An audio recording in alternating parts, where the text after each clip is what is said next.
And I want to ask you, you see this, I mean, they say it in other cases too, but that if they release the 911 call, her police records, that might prejudice a jury pool. It might mean it has to get moved out of Dallas County. How much of that is fact versus, the police refusing transparency? Well, it's not the police so much, but the district attorney refusing transparency. The law enforcement officers have been actively engaged in sort of a media war, leaking information they believe that will be exculpatory towards Ms. Geiger. Um, and and that includes the warrant information, that includes trajectory information or information with regard to where they believe gunshots took place, et cetera. Any information they think will be helpful in the public towards Ms. Geiger, they've been involved in releasing. The DA has been fairly consistent in her position that none of the information should be out there, but neither the district attorney's office nor the chief of police have taken steps to prevent law enforcement officers from putting information out there in the public. There is always a concern in these cases that uh, the situation will become so tense and so prejudicial that the venue would no longer be appropriate. I think most of that is political posturing. The DA doesn't want the information out there because she doesn't want the pressure from the public to make her make decisions that may be against her interests as a conservative, Greg Abbott appointed Republican. She doesn't want to be seen as someone who's attacking law enforcement officers.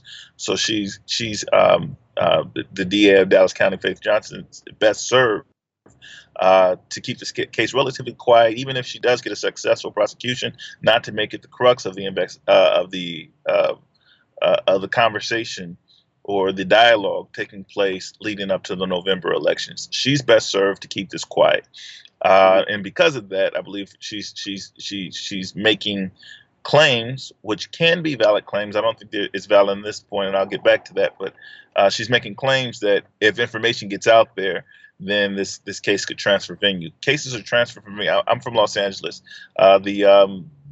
The Rodney King case is a good example. Law enforcement officers who were on trial got moved out of Los Angeles County. The reason was because Los Angeles County was on edge to the point of rioting about the outcome of that suit. That there were people in the streets, that there was so much information reported in the media, and more important, the information being reported in the media was proven demonstratively false. More false information about out in the public that the public is able to use to form an opinion about the case, the more likely the case is to be transferred. Here, the city of Dallas, then the community of Dallas, the citizens of Dallas haven't been particularly volatile. Concerned citizens have expressed that they want to see this officer convicted, but demanding that the justice system works in a way that's fair and equitable is not volatile. It's just how our system works. And the information being released is not false or prejudicial towards the officer. If anything, the reverse is true. It's the same smear campaign that we see taking place against the victim himself.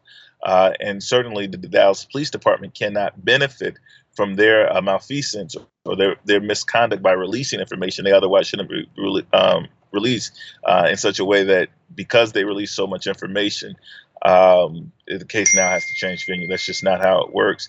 And quite frankly, Dallas County is not a county that's given to changing venues based on prejudice, because there's no real history here of the community being so influenced by the outcome or by information in the public that it gets moved. You take the assassin of JFK, for example. There's no case that had more publicity than that.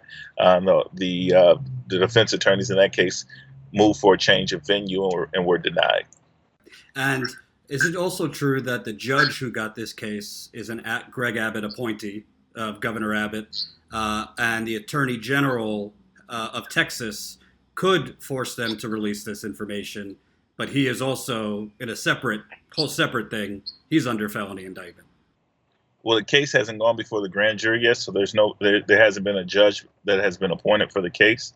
The judge who signed the warrant, Brandon Birmingham, is an elected judge, so I'm not sure where the information that the judge is a Greg Abbott appointee. I'm not sure where that's coming from, but I don't believe it to be accurate.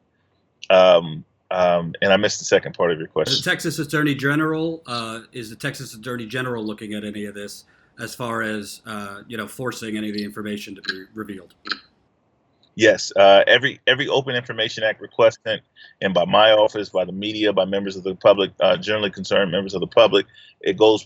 If it's denied by state officials, by the city, it's referred over to the Attorney General for an opinion, and they make an opinion as to whether or not law enforcement has a legitimate purpose, or the DA has a legitimate purpose in not releasing that information. And in general, the AG will side with what law enforcement or the district attorney requests. When I say generally, that's almost 100% of the time. Right. And as far as it went from Dallas PD, they moved it to the Texas Rangers to basically say we're not going to investigate ourselves. And the Texas Rangers were the ones that came up with manslaughter. Well, what is the rationale for manslaughter if we don't have any information on the case? Will that be found out later when it goes to the grand jury? As of right now, it's manslaughter, but nobody knows how they came to that. Right. So luckily, the grand jury will have an opportunity to review all the evidence and make a determination whether or not to indict for murder. And they will not be influenced by the sort of suggestion by the Rangers office, because the DA doesn't have to present it that way. And my understanding is that she would not present it as a manslaughter case, but just as fact based. And I believe the facts support a charge of murder. The Rangers, we spoke to them the day after they took over the case, and they made clear that they were investigating this case for manslaughter. That's what they believed took place before their investigation was even fully developed. Literally less than a day after they got involved, they said that Ms. Geiger was being completely forthcoming.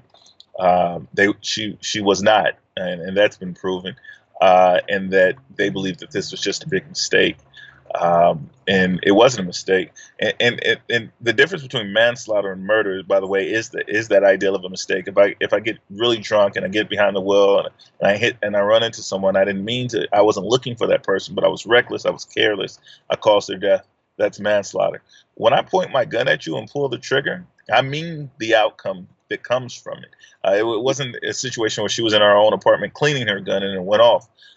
She wasn't reckless, or she meant to cause the death of the person. She just, if her story is to believe, she just made a mistake as to where she was. However, even if what was going on in her head were true, she still would be guilty of murder based on the facts that she laid out. So I don't understand the charge of manslaughter, and I believe that the grand jury will in fact indict for murder.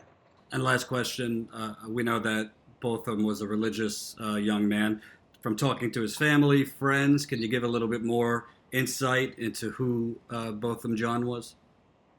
And Botham, from all accounts, again, he just seemed like a really amazing individual, very deeply religious, loved worshiping, loved bringing people together from different communities. He made it a point to bring people from his school in Arkansas back to his island in St. Lucia and get them involved in humanitarian efforts there, and in the ministry there. Those activities carried on with the Church of Christ in Dallas County. He was on a partnership track for his firm, PricewaterhouseCoopers. They have launched a campaign, Be Like Bo, just because he had exhibited so many strong characteristics that they wanted employees and other people to aspire to. His lifestyle was just exemplary, and he represents a major loss not only to his family, but to our community and the community of St. Lucia. He was a very ambitious young man, and he had set a goal to become prime minister of his island, or the highest governmental position of it in his island. And from all accounts, he was well on his way to achieving that. At his young age, he was taking steps to get the kind of training, background, and service to get that done. So that's why this case, I believe, represents an international scandal, in the sense that there was a jewel that was lost in this young immigrant to the United States. Great. Thank you so much for taking the time. I'll definitely keep in touch with you as the case develops. So appreciate it. All right, thank you, Jordan. Have a good one. Take care.